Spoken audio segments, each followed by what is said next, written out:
बड़ी खबर उत्तर प्रदेश से आ रही है, जहां राज्यसभा चुनाव के लिए जो वोटिंग हुई है, काउंटिंग का काम फिलहाल रुका हुआ है। यूपी में काउंटिंग रुकी हुई है। समाजवादी पार्टी ने दरअसल आपत्ति दर्ज कराई है 3 मामलों में, जिसके बाद फिलहाल उत्तर प्रदेश में काउंटिंग रोकी गई है। एक विधायक को एम्बुलेंस में लाकर बाहर ही वोट डलवाया गया।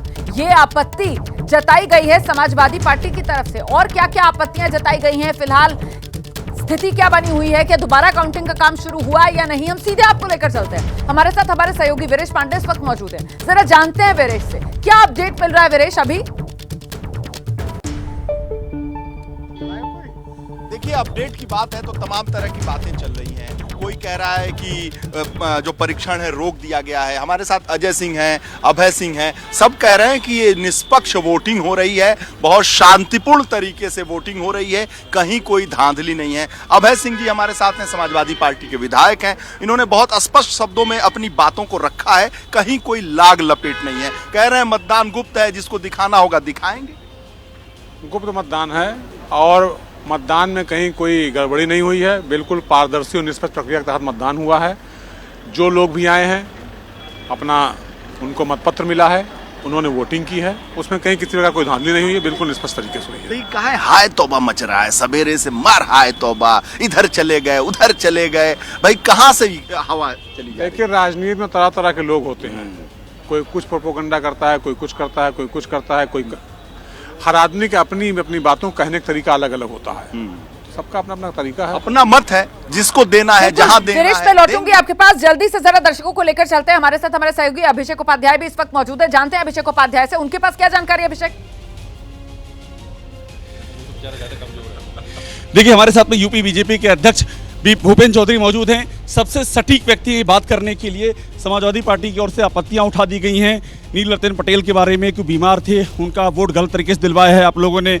और उन्होंने दूसरी दो और जो आपत्तियां जताई हैं, ये जो आपत्तियां, आप चूंकि सारी प्रक्रिया को आप खुद देख रहे थे, इस पर क्या कहेंगे? उन्होंने अब काउंटिंग के समय आपत्ति लगाना, अब ये सारी चीज़ें जान सकते हो अब क्या कारण है इसका। एक प्रक्रिया में बाधा उत्पन्न करने की उनकी मंशा है, लेकिन मेरा उनसे आग्रह है कि हम सबको लोकतंत्र में जनादेश का सम्मान करना चाहिए। विधानसभा का जो अंक गणित है, विधानसभा का जो नंबर है, वो नंबर समाजवादी पार्टी उसका आकलन नहीं कर पाई। नंबर एनडीए के और भारतीय जनता पार्टी के पक्ष में है, वो ठीक है, आपत्ति है। जो लोग सहजुल इस्लाम जो बरेली के विधायक हैं, उनका वोट इनवैलिड है, उसको लेकर के भी आपत्ति है। उनका जो वोट वो समाजवादी पार्टी के विधायक हैं। अब ये निस्तारण, जो लोग पीठासीन अधिकारी हैं, उनकी आपत्तियों का निस्तारण, विधि सम्मत जो व्यवस्था होगी उसका निस्तारण उन्हें करना है।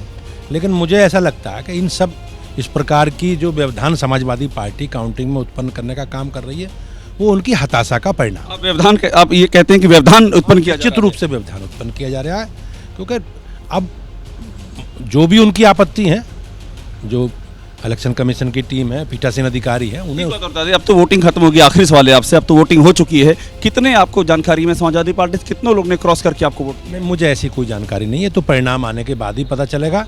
लेकिन आए हैं ना आपकी ओर से नंबर, जो नंबर है, नंबर भारतीय जनता पार्टी और एनडीए के पक्ष में है, और हमने उसी आधार पर बातचीत करके 8 प्रत्याशी उतारे हैं।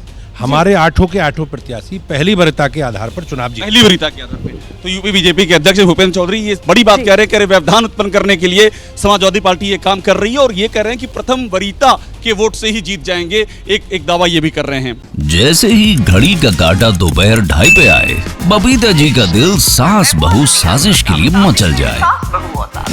और ये है इनकी बहू, पूरे दिन ऑफिस की टेंशन हो जाए गॉन जब ये करें अपना फेवरेट शो फ्री टाइम पे ऑन। इनकी तरह आप भी देखिए अपना फेवरेट शो अपने टाइम पर, और डाउनलोड कीजिए एबीपी लाइव ऐप अपने स्मार्ट टीवी पर।